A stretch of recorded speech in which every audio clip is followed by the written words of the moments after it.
ဝါကြည်အောင်ဟေးဖိုင်ရှာရဲ့စကင်အသစ် effect တွေကတကယ်အောင်မှရေအောက်ကဘာတွေကိုရောက်သွားတယ်လို့ပဲဗျာ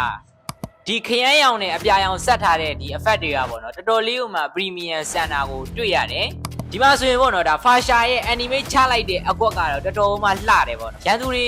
ကြောက်သွားလောက်တဲ့အလှမျိုးပေါ့နော်လှတဲ့စကင်နဲ့ဆော့ရလို့ရတော့ဗျာစားပြီးတောင်မှရအောင်မလားပဲပေါ့နော်ဒါကတော့ပေါ့နော်ဒါအားလုံးစောင့်မျှော်နေကြတဲ့အပိုင်းကိုရောက်ပါပြီဒီစကင်ကိုဒါ diamond ဘလောက်နဲ့ရမလဲပေါ့နော်comment မှာတစ်ချက်ခံမှန်းခဲ့ပြီပါအဲ့တော့ဒါစကင် Fasha user တွေရောစကင်စုတဲ့သူတွေရောပေါ့နော်ဒီစကင်ကဒါလက်မလွတ်တဲ့စကင်မျိုးစားထဲမှာပါတယ်ခုကြည့်နေတဲ့သူကရောဒီစကင်ကိုကြိုက်ကြလားတစ်ကနေ30တိအမှတ်ပေးရမယ်ဆိုရင်တော့ဒါဘလောက်အမှတ်ပေးခြင်းလဲအိုင်းတဲ့ဝေး DIA တွေ weekly bet တွေလိုအပ်မယ်ဆိုရင်လည်းချိုးသားတဲ့နှုံထားနဲ့ကျွန်တော်စီမှာလာရောက်ဝယ်ယူလို့ရပါတယ်ကျွန်တော်ကတော့နေတို့ပါ